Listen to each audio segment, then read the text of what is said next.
Hey y'all, thanks so much for joining me. I'm back with another filmmaking episode, and I've just recently skimmed through because it's a textbook and it has a lot of reference material. But I'll walk you guys through what I feel like is really important to talk about or share. But yeah, this book is called The Hero with a Thousand Faces. It was recommended to me, so thank you so much for the recommendation.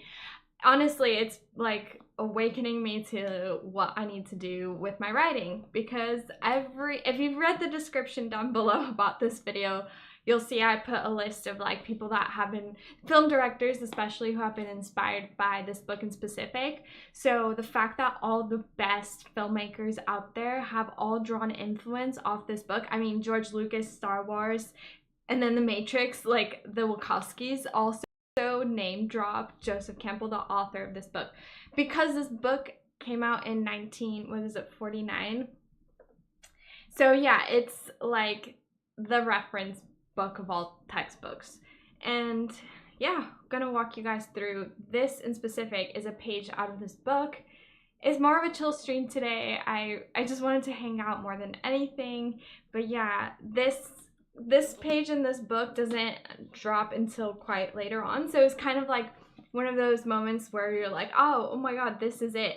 This is, if anything you're gonna take away from this book, it's somewhere like here towards the end, but this basically summarizes everything you need to know. First of all, I'm gonna take the book cover off just because it's a lot easier that way.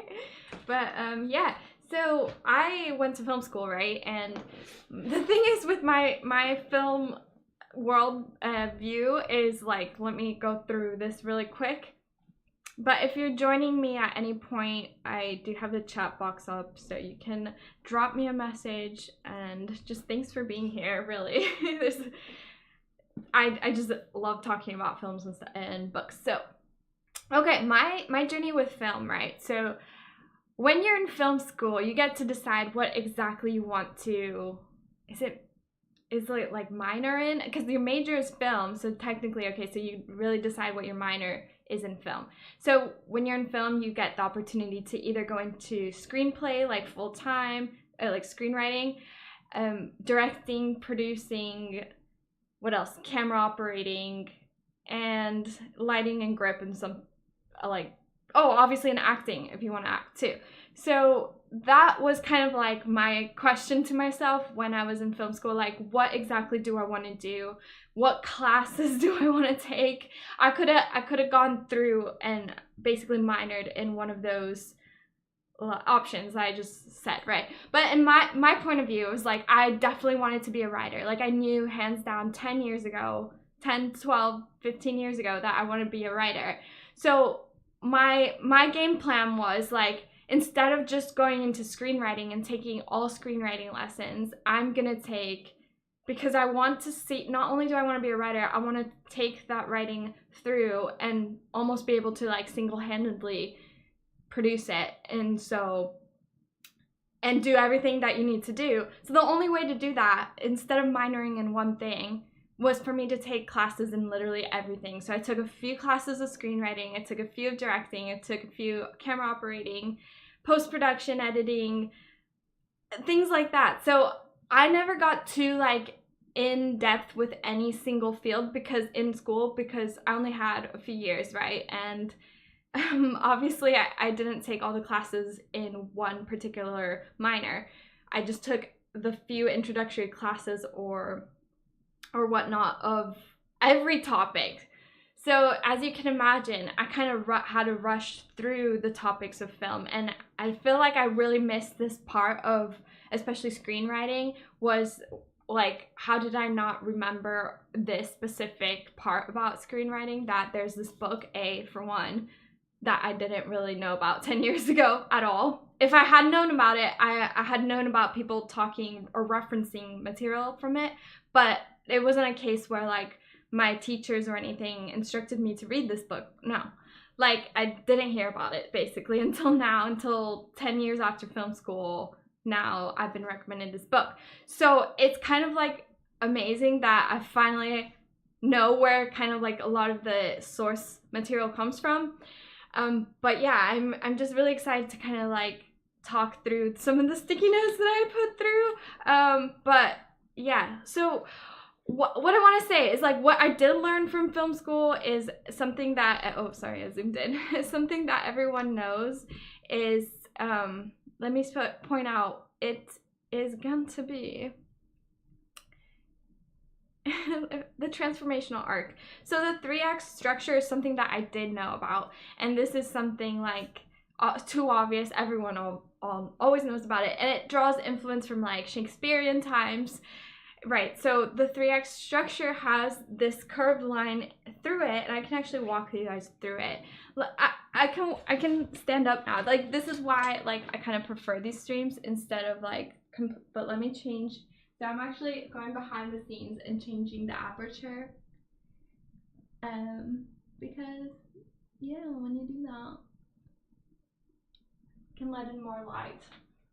So, if we look over here, this arc was basically my understanding of like what basically literature is, and I want to say that this is not everything. If this is what you're going by, which is what I was going by, then you're gonna lose a lot because it doesn't tell you everything from here. All this tells you is that there's a beginning, middle, and end, right? So it's gonna say a beginning here, then there's a rising action, then there's some sort of midpoint, and then there's a falling action and a resolution.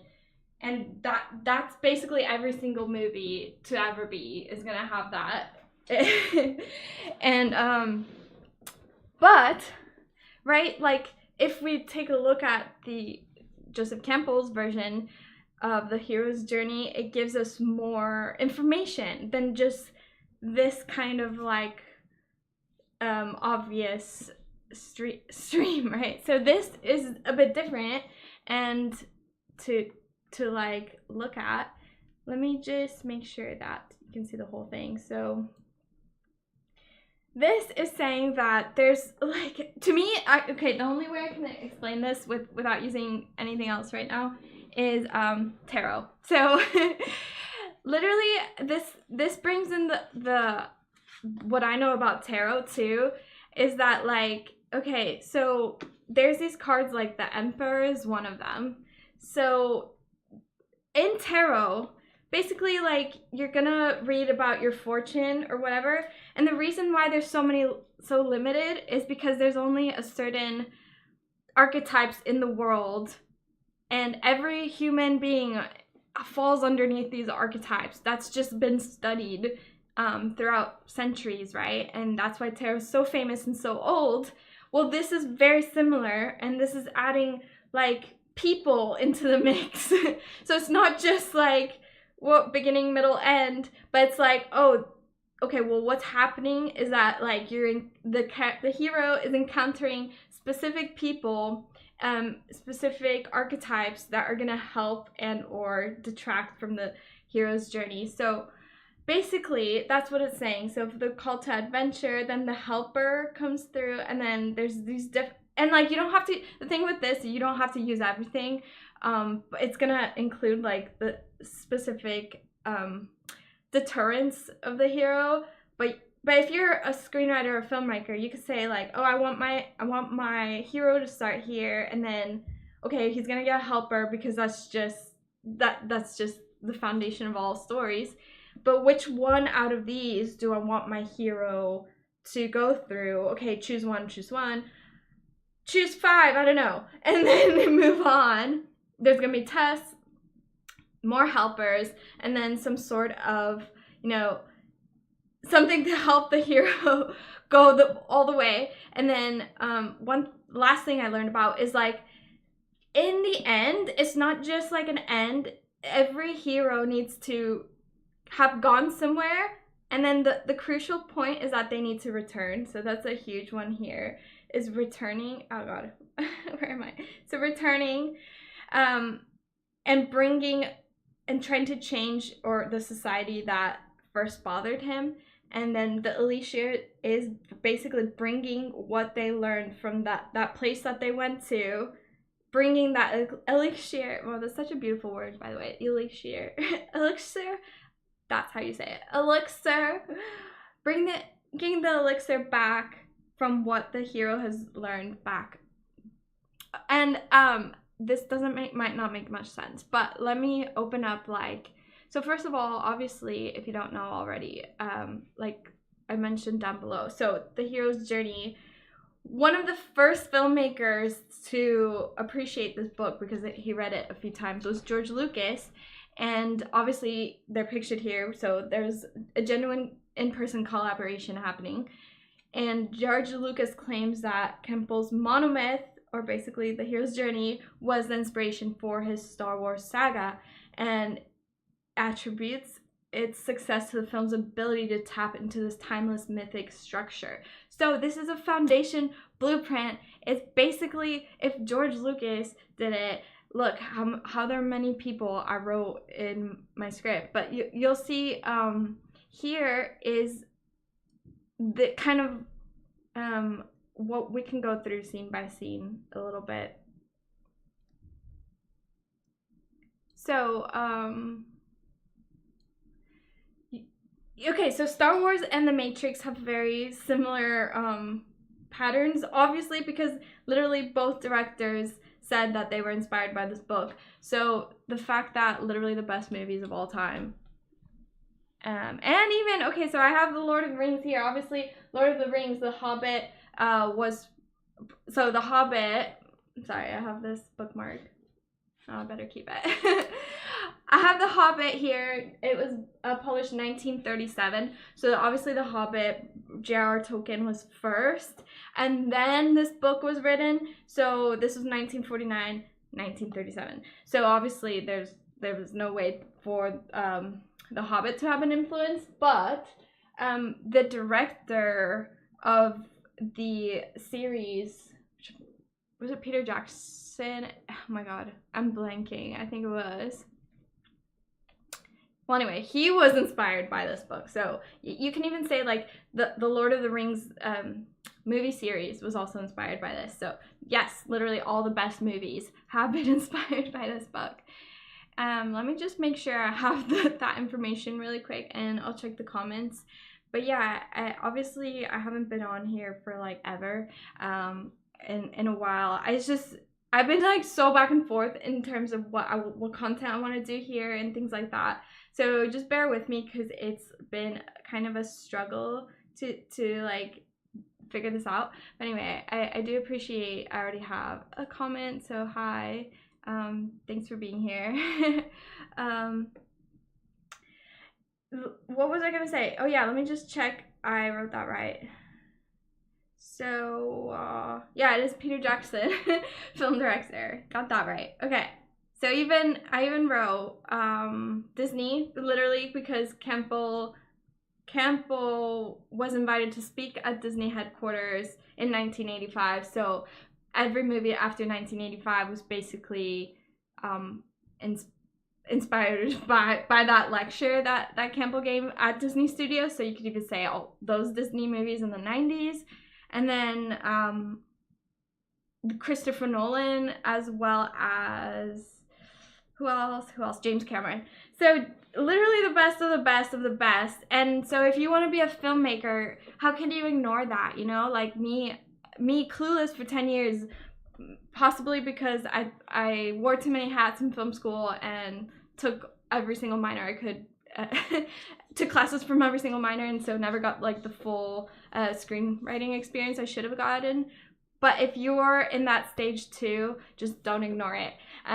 There's so much like inspiring stuff to come from here. So I just wanted to look through this because I thought it was like a cool, like just basically it sums it up. So okay, so Star Wars, we got the departure, and it's still, as you can see, like a 3-act structure, but it's just got more details in it. So the call to adventure, we have two things. In Star Wars, it's Princess Leia's message. So I actually did a Star Wars video. Let me look it up. Star Wars. So you could, oh my gosh. I just want to show you guys like the actual scene from it. So you can, visually remember. So the call to action would be, let's see if I got it here. Leah's message would have been right here. So very beginning of the was it called, is it The New Hope or The Last Hope? I always forget. Let's see if I got it. If not, I will Google it. But I'm pretty sure there was like a hologram of Leah and Princess Leia, and she literally just appears out of the hologram. Oh no, did I not get it? Okay, let me Princess Leia hologram. Yeah, this is the scene that he's talking about, is the call to action. So Luke gets this hologram from Leia, and that kickstarts basically his journey to the rescue. So that's what we're talking about here. Now the other the other thing for the Matrix would be obviously follow the white rabbit.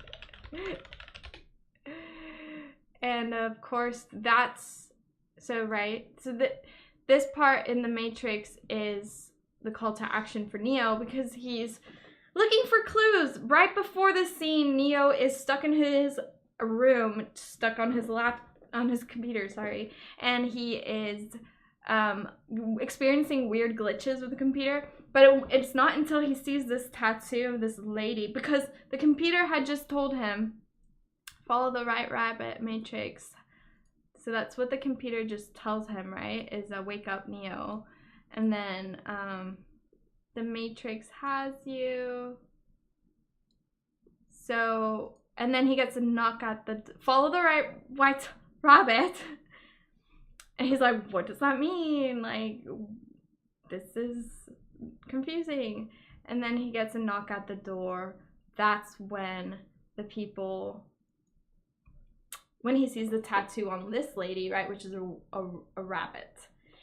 So that's his call to action. He says, okay, I'm gonna go out with you guys. That's where he meets Trinity, and the rest is history, right? So that's what the call to action is. And it's so like, it's just literally just like a blueprint. Like it's framework. It's like, just follow the same framework, just mix it up creatively with your own characters and stuff. But the pattern is irrefutable, right? So that's what's amazing. So refusal to the call is a very common use as well. So obviously, literally the point of that rising action in that transformational arc is drama, right? So the more drama, the more people you can get to like basically have your heart invested into the movie, is the more. So the more trials and tribulations need to be happening. So that's why there's that refusal of the call, because it heightens that drama to get people to the next act, right? So refusal of the call in Star Wars, and Star Wars, it says, must help with the harvest. I don't remember that part, so maybe someone else remembers that scene. But I do remember the Matrix scene where Neo won't climb out the window. So that part is where he's like, he really doesn't want to believe like Morpheus on the phone call. So let's see if I can find it. Neo window jump scene. No. Maybe it's like office scene. It is office run scene. I think it's this one, escaping from work. So right after that scene happened with the follow the white rabbit thing, he's still not sure what's going on, like to 100% believe all these coincidences, but he gets this call from Morpheus, and then Morpheus starts guiding him over the phone. He's like, look, agents are coming after you, you're gonna have to follow my every word. So basically Neo's like, well, do I trust this guy on the phone? And then he's refusing by going to the window and just kind of be like, no, I don't want to do this. Like, no way. I don't really trust you. Like, there's no way. So that's what he's the refusal of the call. Again, just another stereotype or trope that's literally a science, and it works so well. And like, as when we're watching this, we think, oh my god, like, how could this director have thought of this? Like, this is so smart. But basically, like, it's just this foundation that's already there, you know. Discerning King, hello, how are you? Nice to see you too. My chat box isn't working for some reason. Sorry guys, usually, oh, there it is. Let's see if, why does it disappear like that? Oh well, there you go. Oh yeah, I see what's going on. Oh, it's okay. I'll just leave it like that.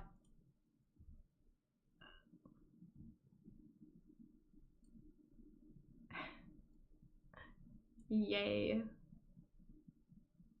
Yeah, I have no idea. I'll put it here. It's gonna cover my face at some point, so that's fine. Like, yeah, why not there? Oh my god. I wish I could like figure out a better stream setup, you guys. Sometimes I'm literally just like, I don't understand what the heck Streamlabs is doing. I'll put it like that. Okay, so again, thank you for joining me on this very casual stream. Another Matrix movie, another Matrix stream, yeah. Literally, I don't know about you guys, but it was the Matrix for me that was like, this is my favorite movie ever. It's kind of like too obvious now to even say it's our favorite movie, but like back then it was like, no, this is definitely the best. So supernatural aid, again, is like that helper moment from that chart. Supernatural aid, helper. So Obi-Wan rescues Luke from Sand People in Star Wars, and Trinity extracts the bug from Neo, if you guys remember that. So crossing the first threshold, right? The hero's journey is all about going somewhere. That's something that I learned is so important about this, is like, even maybe it doesn't have to be about someone physically traveling somewhere, but at least if they've like spiritually traveled somewhere, that's the important part. So there's always going to be a first threshold, meaning like take Lord of the Rings, for example. In The Hobbit, like, sorry, I know this is older than this book, but I'll just explain. Like, obviously whatever Campbell was writing about had already existed, because it's literally as old as time. The thing that Campbell did was archive all the research, put it into one book, and popularize the idea. But of course, someone like Tolkien would have had reference material that was old enough for him to like draw influence upon. So The Hobbit especially is a very good example, and I'll finish it and do a stream about it. But just for example, it like crossing the threshold. You know that when basically the Hobbit and his whole crew with monitored by Gandalf, it is going out to slay the dragon, right? So what they have to do in the Hobbit is cross miles and miles and miles of land, and one of the first threshold is meeting the trolls, right? So that's kind of like how I see the first threshold. Like, there's always going to be the first like hill or bump or problem of where you're going, or the first sign that you're not in Kansas anymore, if that makes sense. So escaping Tatooine would be in Star Wars. I'm pretty sure Tatooine is the home planet of Luke, or at least where he finds himself, where he was adopted. And then in the Matrix, crossing the first threshold is Neo's taken out of the Matrix for the first time. So that's a huge like use of it, and a really cool twist. The fact that Neo's crossing like he's literally going from the Matrix into the real world. So that's awesome. And the belly of the whale, I love that example, that like that phrase, the belly of the whale. To me, it's like, obviously think of being in the belly of the whale. That's like the worst place you could be. It's the worst of the worst, almost. So in the Star Wars trash compactor, in the Matrix torture room, I don't remember what that is. I don't know what they mean by that. Torture room in the Matrix? Yeah, I don't remember that. I wonder what they're trying to say with that. But anyway, the road of trials now. So at this point, we get the lightsaber practice and sparring with Morpheus. Oh my god, it's so similar. And I'm sorry, guys, this freaking thing is cut off.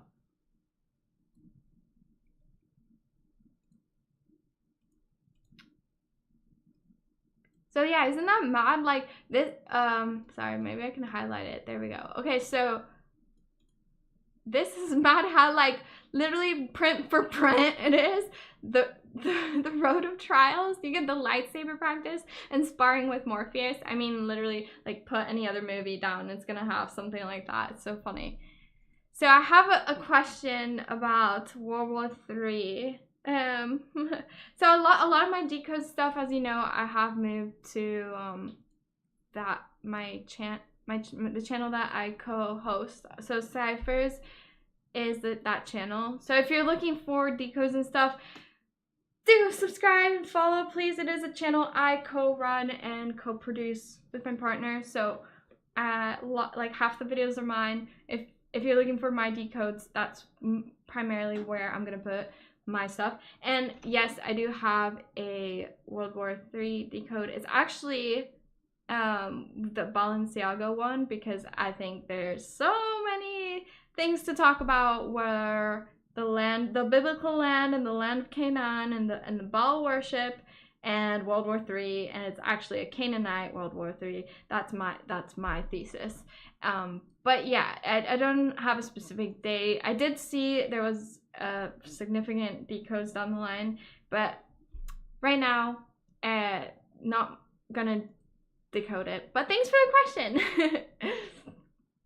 But yeah, subscribe, Cyphers, if you want me to answer some decode questions, like, definitely. And I'll try to go live there, like, so you can ask me on live. And I'm always curious for what you guys have going on. Looks like you have a date in mind, so that's new. I've not thought of that far ahead in 2025. But yeah, cheers. Honestly, like, you guys are on the ball half the time, more than I can even like get up to speed with. So the meeting with the goddess, and that's very interesting. Like, and I love that. It's also very tarot, because if you guys well versed with tarot? So half the cards are like what do you call it? Like suits. Like you got pentacles. You've got cups. You got cups. You can say cups. Wands. And is that it? Oh, you got like somewhere you get. No, I think that's basically it. So the half the like those are those, and they're not as interesting to me. But then you get the like things like I showed one earlier, but the Empress. So the Empress is, can you even see? Well. Oh wow. It's see-through, that's cool. So the Empress would be like the meeting with the goddess. So I'm not sure if Campbell was inspired at all by tarot, but I wouldn't be surprised, because tarot's as old as time. Like, so that's an influence that kind of makes sense that it would be that old. So that the Empress is like one of them, but there's so many goddesses in this pile, and they represent women in your life, or people. Or people with feminine energy, and like they're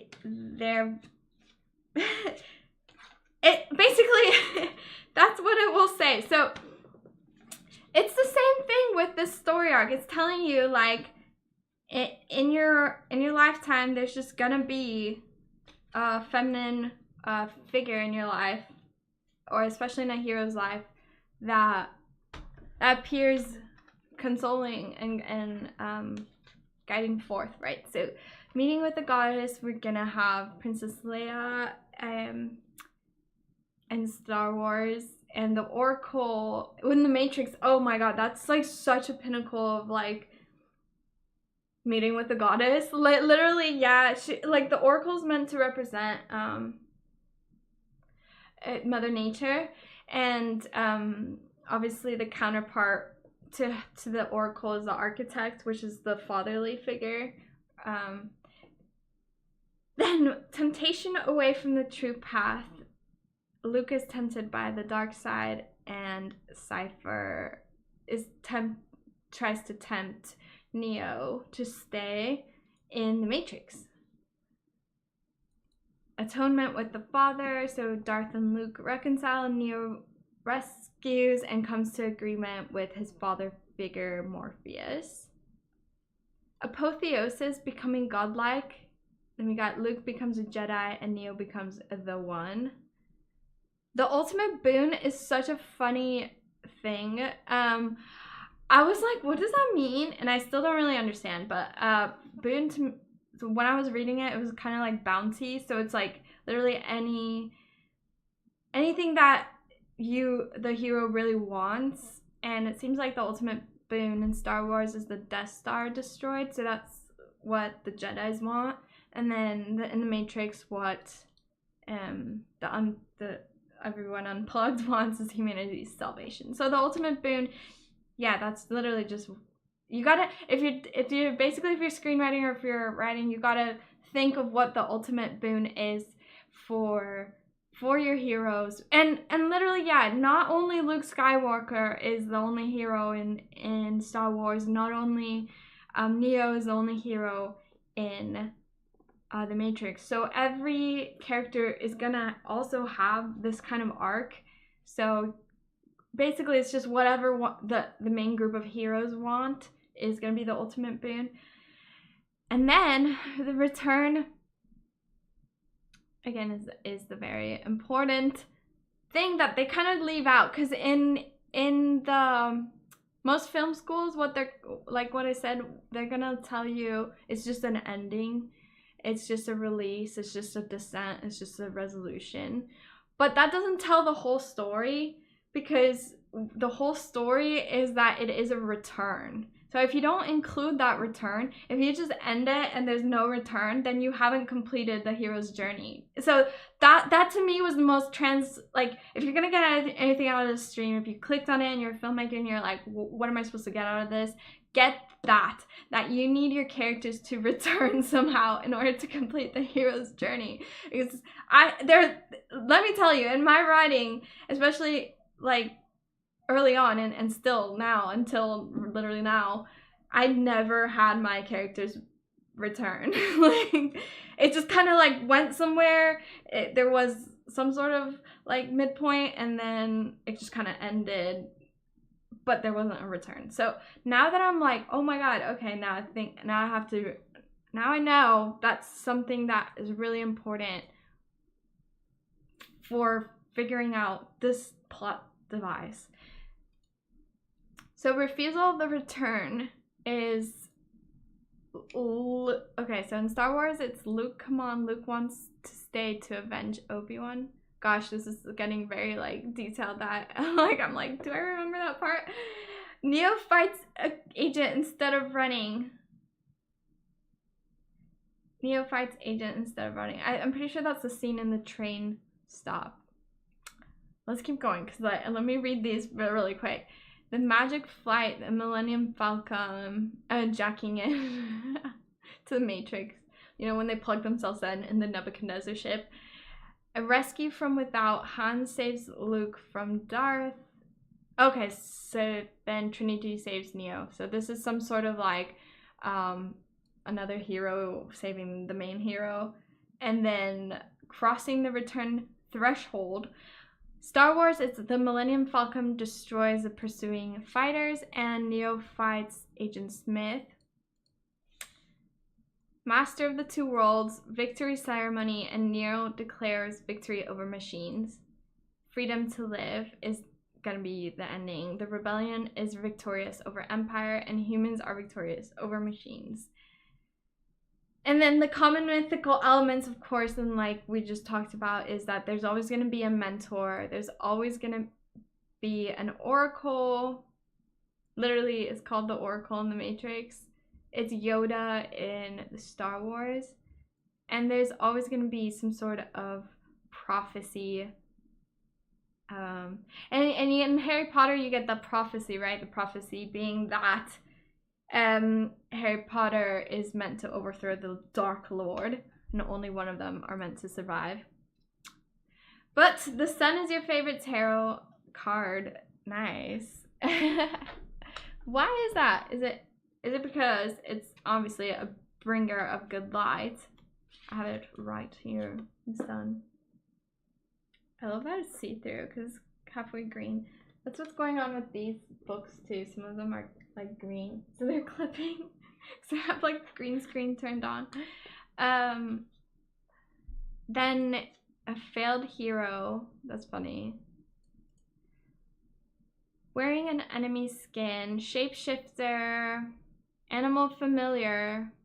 Oh, there's not one in the Matrix. That's interesting. So like we were talking about, like you don't have to choose every single plot device, but they're there. And yeah. So that's basically it for what I had with that going on, but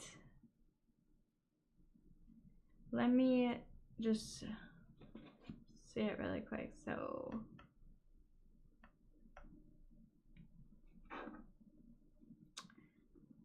yeah, I think there's so many ways to translate this information that every person's gonna kind of give it different nicknames and things like that. But yeah, let me just go through and some of these notes if I have any that are interesting, and then that's it for today, guys.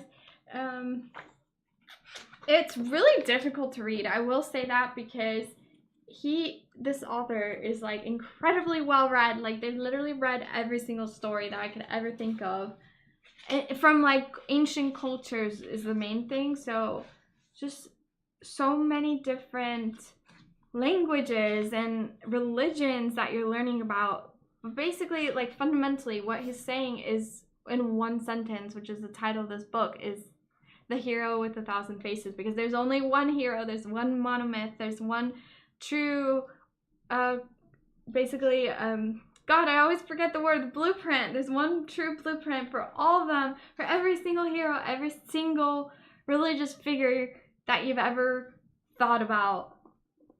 Just like the tarot, why there's only a certain amount of cards. So anyway, it's one of the, and at the back it had like a quote by George Lucas, so let me read it really quick, because it'll like kind of make sense if you are a filmmaker, if you to hear his words. So George Lucas on the back says, "In the 3 decades that since I discovered the hero with 1,000 faces, it has continued to fascinate and inspire me. Joseph Campbell pierced through centuries and shows us that we are all connected by a basic need to hear stories and understand ourselves.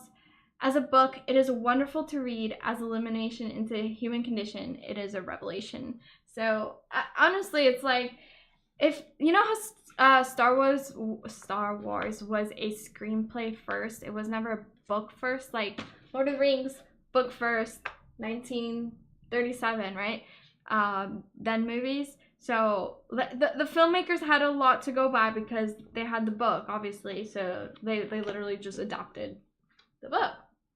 But Star Wars was a screenplay first, meaning it was never a book first. And so Star Wars fans don't get that luxury of being like, oh yeah, I love Star Wars, but there's no Star Wars book to love. So this is basically, even though it's not science fiction, it's this is nonfiction, it's still like the closest you can get to a Star Wars book, basically. So that's kind of what's like so endearing about it too. And yeah. Okay, so let's see if there's any sticky notes that kind of like stuck out to me. One thing I really like is when authors make like little graphs like that. I think that's like, maybe I need to change the zoom stuff or something. The zoom, the lighting. It's getting overexposed or something. Can you guys see that? Let me see if I zoom. No. Anyway, you can basically tell there's something going on with some sort of graph thing. I like that.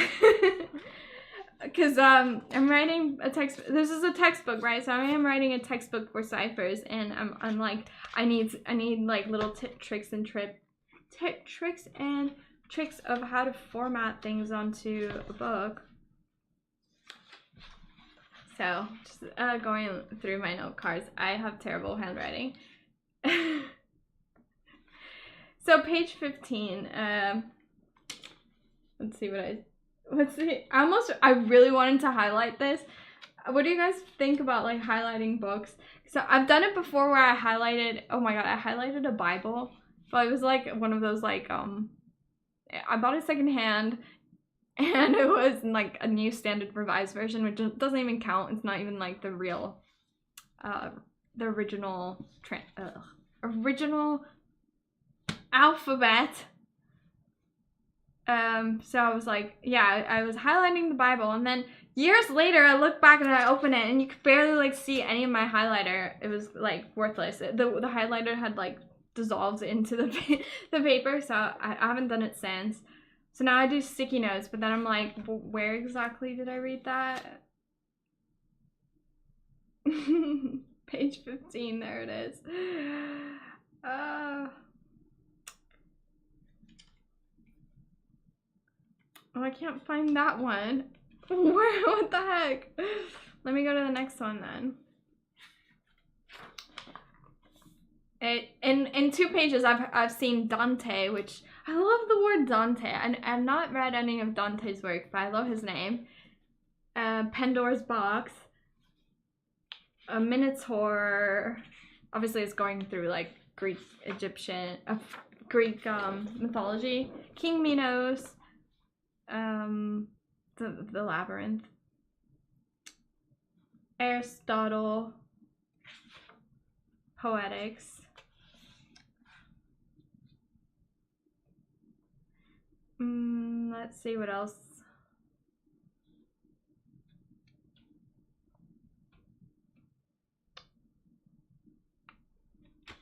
The happy ending of the fairy tale, the myth, and the divine comedy of the soul is to be read as a transcendence of the universal tragedy of man. See, like, wow, that's deep.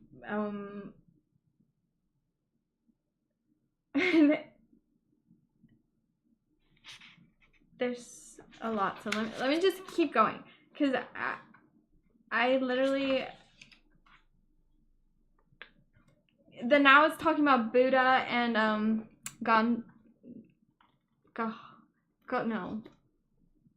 no, it's talking about the Buddha. The Buddha as being part of this journey.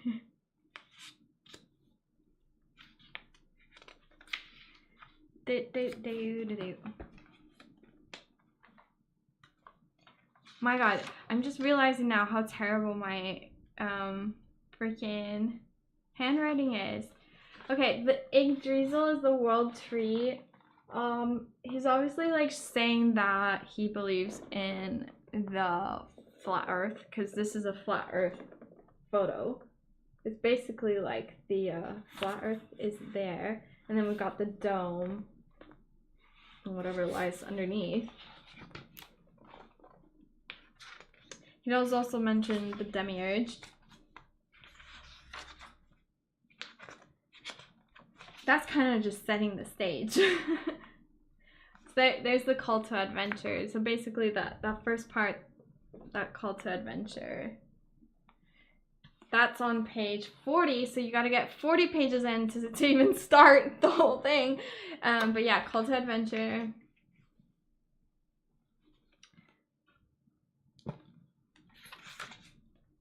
Dun, dun. Egyptian artwork, see. This is why it's really difficult to read like literally every page, because there's so many examples. Like he'll be like, this call to adventure, and then he'll be like, example A, example B, example C, and they're all like really ancient mythology figures.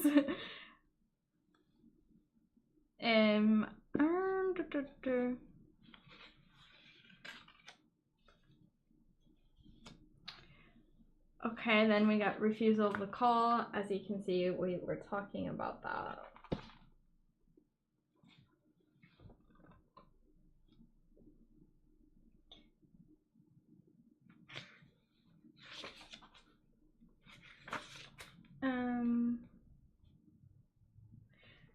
So one thing I like about the refusal of the call, I guess, because I wrote it here. So it says some of the victims remain spellbound forever, at least so far as we're told, but others are destined to save the world.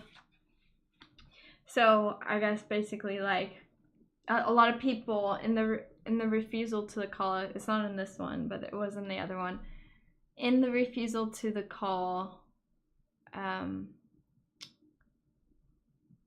Where's that graph?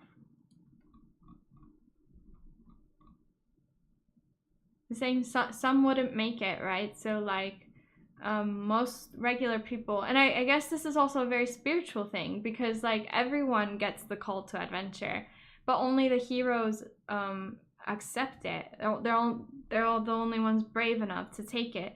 But this call to adventure is for everyone, and I guess it's saying like if you don't take that leap, then you're gonna remain unchanged and spellbound forever, and basically a victim. So it's like it's a very spiritual thing too, to think about like, are you a hero in yourself? Like, are you taking the steps to listen to your call to action and like trust the supernatural aid that's a figure in your life?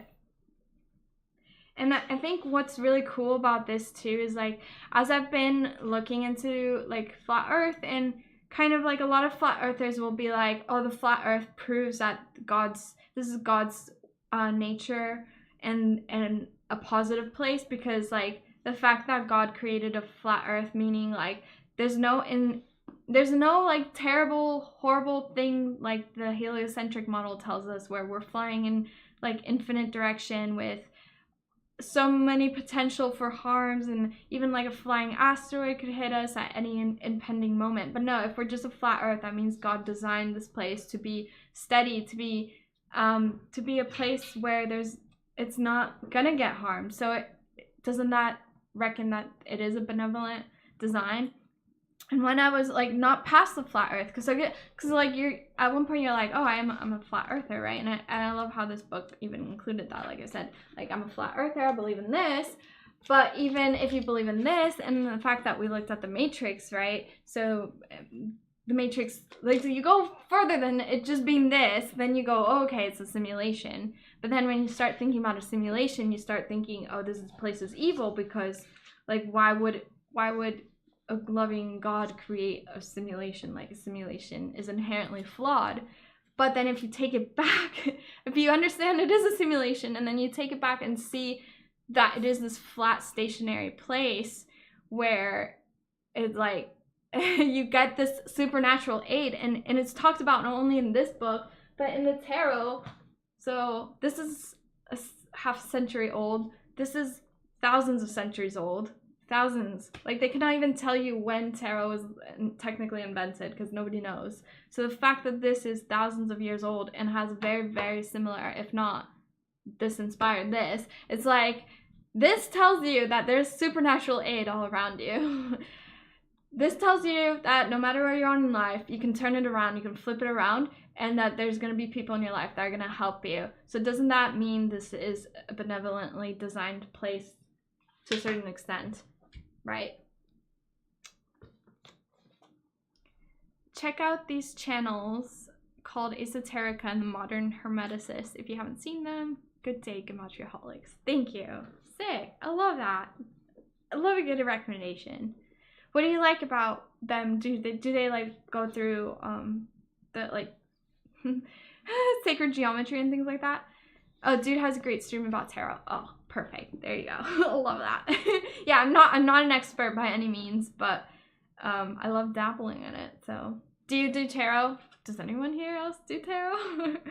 Lately, I've been doing it. Like when I was pulling tarot like 10 years ago, I was like, maybe some of it's kind of accurate, but now I'm like, anytime I pick up a card, I'm like, oh my god, it's literally perfect. Like it's designed so it's insane. It's so wild how perfect each answer is. It's mad. Super deep research there. Yay. So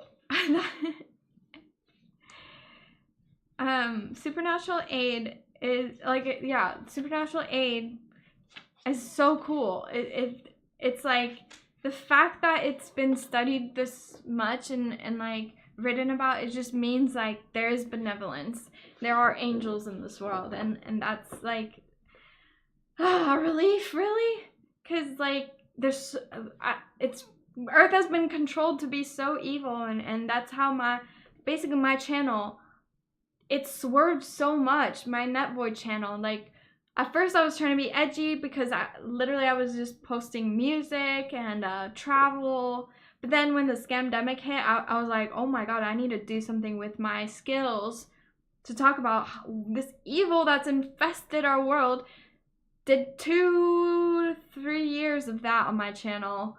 And then I started realizing that I don't want to fearmonger anymore. I don't want to be involved with people on the internet who are contributing to the chaos. And after countless times of me trying to bring this call to adventure to the Gematria community, right? Me trying to be like, let's go to LA, let's all go, let's all film a documentary, let's do it. People dropping out left and right, people dropping out. Got to the point that it was like nobody was trustworthy. Nobody, every single person in that Gematria community refused that call. Every one of them. So what does that mean? Like, okay, that's fine. You guys can refuse it. I am gonna focus on whatever good I can do by myself. And anyone here in this chat who maybe you don't want to be a public figure, but you're still contributing by supporting through just being here, saying some encouragement, that's all I need. Like, that's, to me, is everything. So that's why I'm now like rebranding this and kind of like taking it back to what I wanted to do originally with film 10 years ago, which was right, you know? So whew. Anyway, so you guys, Discerning King says you actually had a conversation with an angel. Sounds crazy, but it was real time back in 1995.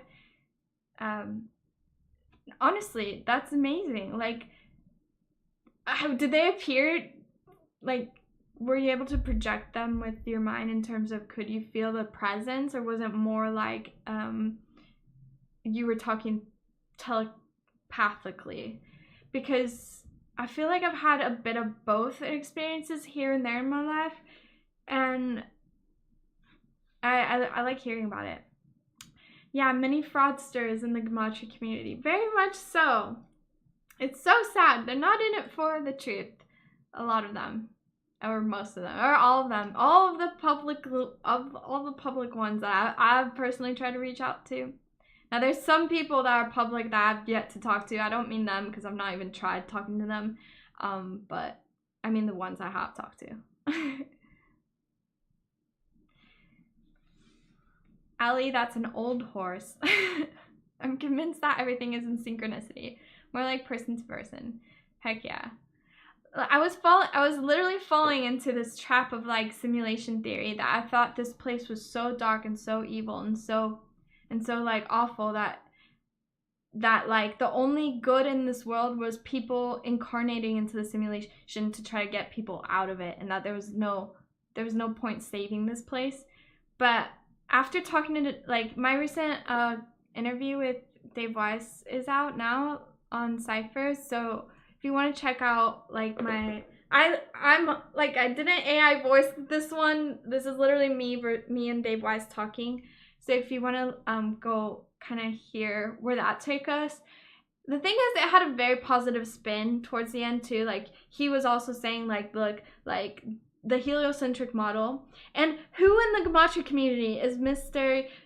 against the cults, but will not mention how the heliocentric model is one of the major psyops that is keeping evil. Like, gematria is one thing, but flat Earth is at what people in gematria should awaken to if they've not already, because it's actually the root of all evil in this world. Like, it is a heliocentric model. The spinning ball is causing so much nihilism in this world. It's causing so much evil. It's causing people to disconnect with their souls, disconnect with the angels, disconnect from the call to action. So the realizing we are on a flat earth, realizing that God created this safe place, realizing that you can have this connection to your soul, because I'm pretty sure our souls are in this avatar, but there's some like thing connecting us way up there. So I don't know if our souls are like somehow plugged in. I don't know how I'm gonna exactly do a representation of it. I like how the Matrix has people plug in and into the Matrix and stuff. So I don't know if our souls are like plugged in somewhere in the etheric realm, and then we're kind of like zapped into this mortal realm, or how it works. But there's definitely a connection with some sort of heaven that we all have, and that anyone who's benevolent, everybody has that just by being born. But some people have they've not like integrated themselves with that divinity, if that makes sense. You host a show on your channel called Gematriaholics Anonymous for the people frauded by the quacks. That's amazing. Let me check your channel out.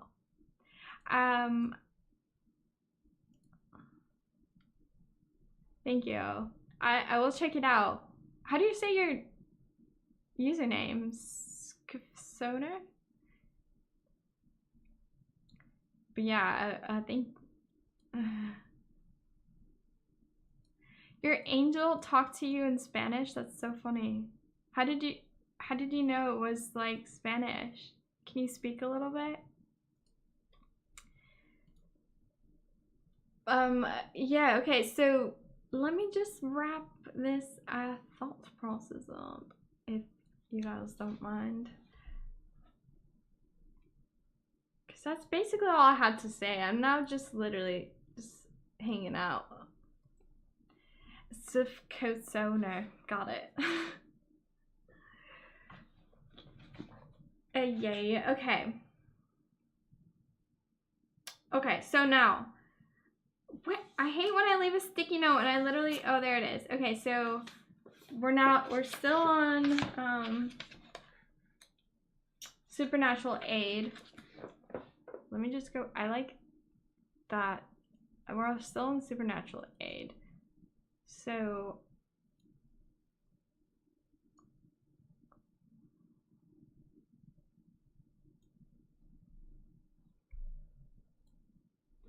oh, mad. Okay, so do I. I'm half Spanish.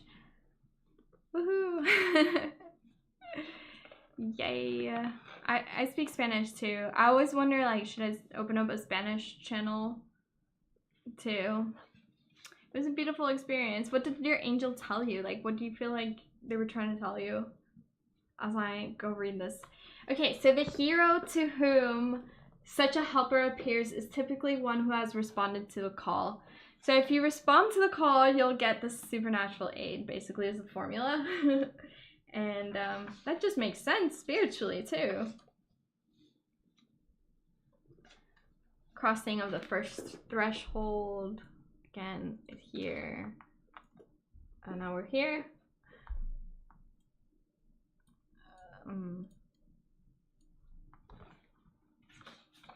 See if I find anything. This one was pretty like what do you call it? Like self-explanatory.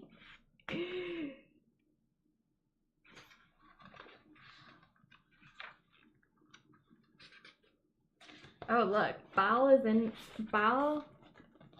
The story of Baal is even in here. God, it's so like terrible. This lighting. I let me see if I what can I do? I'm trying to change the f-stop, maybe that'll. Okay, so that's, what does it say about Baal? Or does it just have the photo?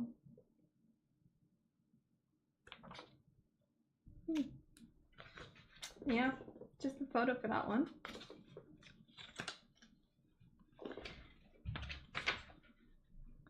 I was passing through a very rough time, and she comforted me and told me everything was gonna be okay. Amazing. Do you feel like you can still call this angel and or like communicate at any moment, or is it only when this angel feels like it needs to appear, if that makes sense? Belly of the whale has the Saturn. Oh my god, I don't even know if I can show this picture. It's like Saturn, but everyone knows it. It's like one of the most occult photos ever. Kronos in Greek, or is it Roman mythology? The story of that. Kronos. So yeah, like literally it will just express this with all these ancient stories. Okay, once having traversed the threshold, the hero moves in a dream landscape of curiously ambiguous forms, or he must survive a succession of trials. This is a favorite phase of the myth adventure. It has produced a world literature of miraculous tests and ordeals. The hero is covertly aided by the advice, amulets, and secret agents of the supernatural helper whom he met before his entrance into this region. Or it may be here he discovers for the first time there is a benign power everywhere supporting him in this superhuman passage. That's such a good way of putting it. Benign. So benign power. Benign meaning, what does benign mean again? Benign, it means like low key, right? Like subtle.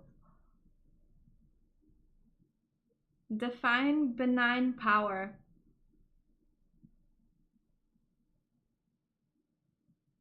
Benign power refers to power for the greater good. Responsible and constructive use of power. Okay. Supporting him in his superhuman passage. So again, implying that inherently this, the thing is, like, I had an interview with the vegan skeptic. And by the way, let me just tie up this conversation. You haven't seen her anymore since 30 years, but you know she's close. Honestly, what if she's waiting for you to call her? Think about that.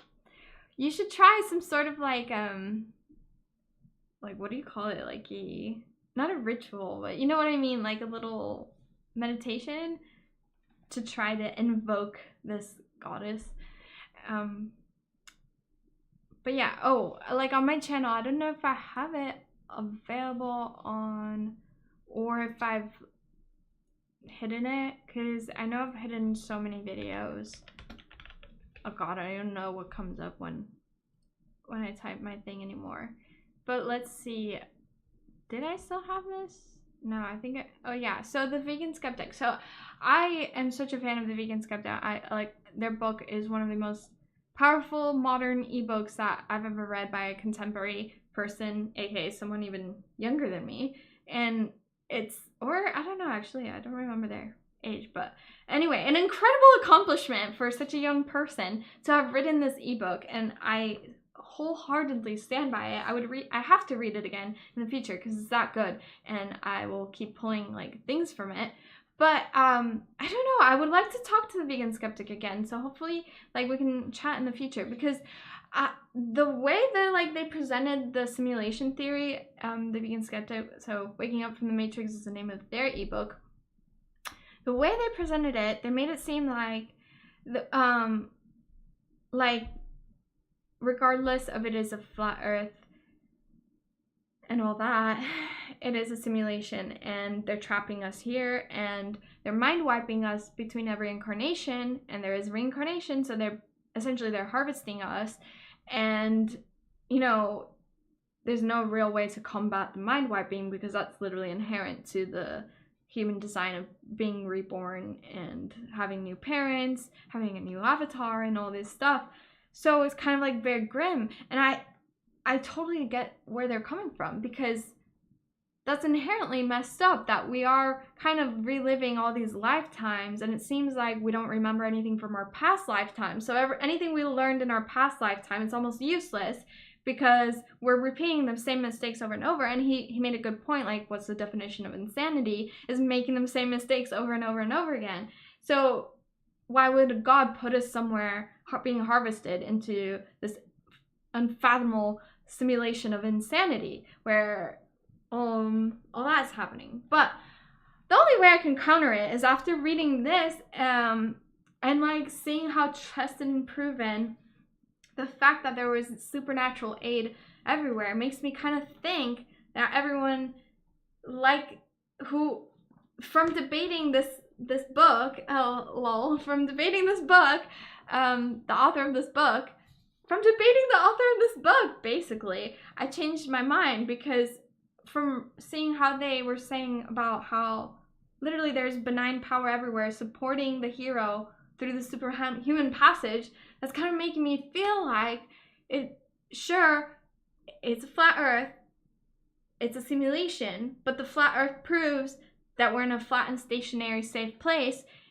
and if we're in a flat and stationary safe place, then we're set up for lifetimes of, and there might be more land, infinite resources, free energy, blah blah blah. The only thing that's a crux in this argument now is the fact that they're mind wiping us. So the only way I can counter it from this new information and this new perspective is that, sure, maybe there is mind wiping going on, and maybe that is inherent, and maybe it has a neutral design to this whole reincarnation experience. But isn't it true that a lot of people can remember their past lives spiritually? Somehow they've unlocked it, and I feel like I'm one of those, because I have these, like, obviously I've been certified in the Akashic Records, which I had a stream ages ago about how I was certified in that. And when you're certified in that, that means you're qualified to accept past life readings. So I have done at least like 5 to 6 readings of past life for other people. I've done it for myself. I feel like I'm one of those people that can tap in to whatever supernatural, like, claircognizance is going on to be able to like think about past lives. But a lot of people, regardless of if they've not even taken anything related to like past life classes or any of that, through even gematria, like, from what I've understood about gematria too, is like, because specifically the name gematria is implying the Hebrew practice. From my understanding, they do believe that giving the gematria of the name can reveal things about person's past life. So like their date numerology, anything. So there's a lot of clues that are here inherently that can guide us to remembering past lives. And if you remember even like the slightest bit of your past life, then you kind of like understand things you have learned before, skills you had before, and you kind of can start either rechanneling those skills, invoking them, or relearning them, and realizing that you're a really fast learner because you've already achieved great heights, if that makes sense. I think I'm rambling, but I'm almost done here.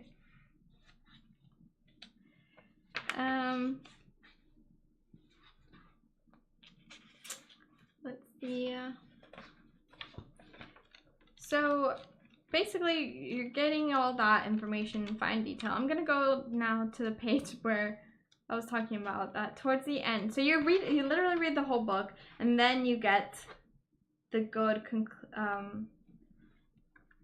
the really good page 210 is when you get that circle that I had on the back. So you gotta read 200 pages. When I got to this page, I was like, oh, thank God. Like, there's a little rubric, because, like, how am I meant to remember literally all this? This is part 1. So this is the ending to part 1, and then you got part 2. Now, part 2 mentions the void so many times. I thought that was funny. So it's called the cosmogenic cycle, and this was also very healing because I love it. I love anything that points to the real God, which is the void. the void created everything. So it's kind of just talking about. So I like this. Wait. I think it's up here. It says waking, dream, and deep sleep. So I'm probably not saying this right. The cosmogenic cycle pulses forth into manifestation and back into non-manifestation amidst the silence of the unknown. The Hindus represent this mystery in the holy syllable Om. So like the Om. Here, the sound A represents waking consciousness, U, dream consciousness, and M, deep sleep. So the cosmogenic cycle is basically going from the nothingness or the void into, your waking consciousness, and then into sleep. Dream, I don't know what it means by dream. Is that like the middle realm, like between the void and between earth, is like that middle ground of heaven? And yeah, basically here is talking about all about the void. It says the void like 50 times. But I always thought like you just stay at, like, once you've like done a million like lifetimes or whatever, you just kind of stay in the void or nirvana or whatever. And this is kind of saying like there's like an inherent science to like reincarnation too. It's like not only do you go from the void and reincarnate a bunch of times and then back to, no, that is what it's saying. Like, you don't just go back and then it stops. It's like it's a never-ending cycle is what it's saying. So that's a lot more complicated to kind of work into the story aspect, but I guess it's just, let me ask AI how should I best represent it. Can you summarize what Joseph Campbell says on the cosmogenic cycle, please?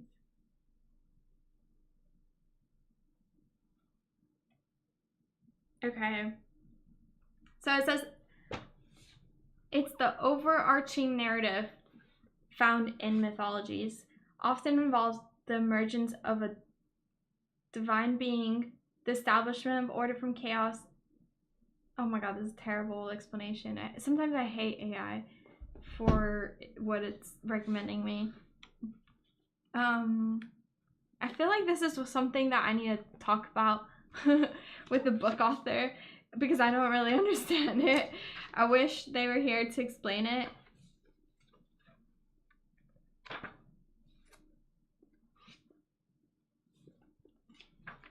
And I think, let's see. That's basically it. So at the end of it, he's just putting like all the references. Let me see. Good lord.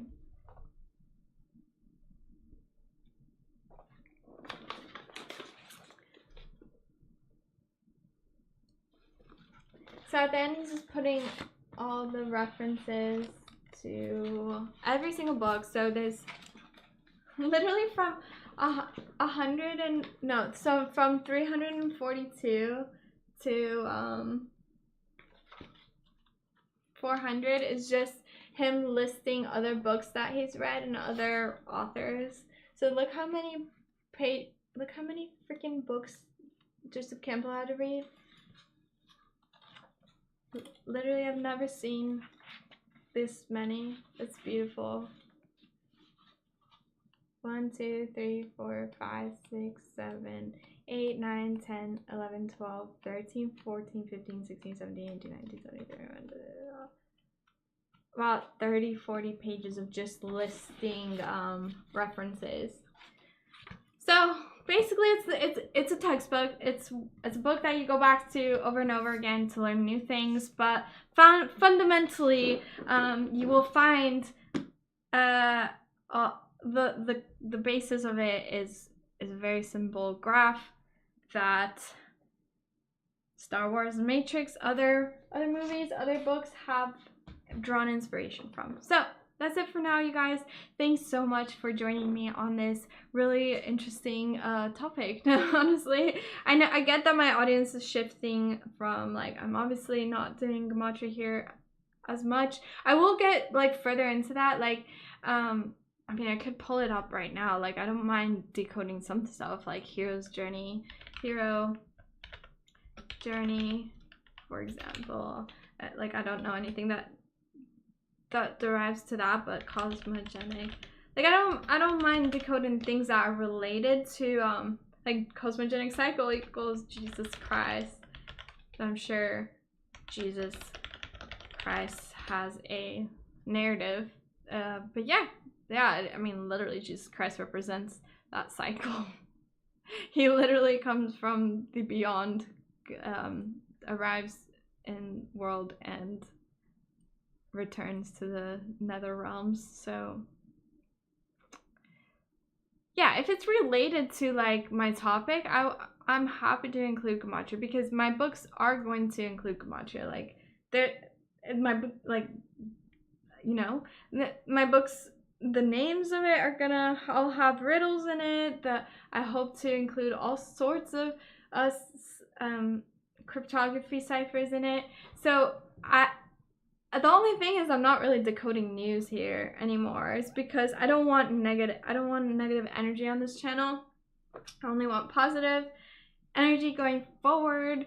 Not that decoding news is negative. It's just like very risky to talk about publicly anymore, because, you know, as a role model who has a job in the media industry, you just don't want to ruffle any feathers to be talking about, like, you know, very dark subjects and decoding them on stream. Like, I could have afforded that in my other jobs, but not anymore, if that makes sense.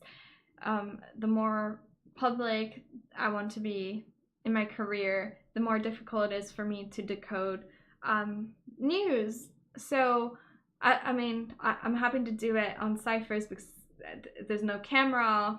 If it's my voice, it's anonymous, you know. But yeah, here everyone knows my name on this channel. Like, so many of my details I've doxed. So I just don't want any trouble. And honestly, like, hopefully in the future, once I've gotten these novels out, I can say, like, I've finally made something out of this channel, you know. So anyway, and hopefully it's relatable, and that's why I'm studying. Like I could easily have just been like, you know, screw all this historical textbooks, screw reading all these books, but I want to. Like, my novels, literally, Joseph Campbell will be a character in my novels. So Joseph Campbell is in my work. So what? I'm not gonna read his book. J.R.R. Tolkien's gonna be in my novels. I'm literally putting J.R.R. Tolkien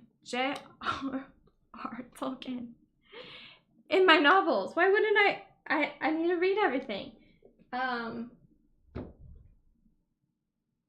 Yeah, so like I'm doing all the heavy lifting now getting all the books read, trying to review them one by one. The next one I'm gonna do, I actually have it here. So I do have The Hobbit, but I do want to start with Frankenstein and Dracula, because they're the two books that I have read a long time ago, but I don't really remember, and they're literally the Frankenstein, if you look it up, Frankenstein 1818 is literally the first science fiction novel written by a woman too. So, and then Dracula would be right after that, 1897, and then you get The Hobbit, 1937. But the reason I read this one first was because it is a textbook, and because everything is gonna make way more sense to me.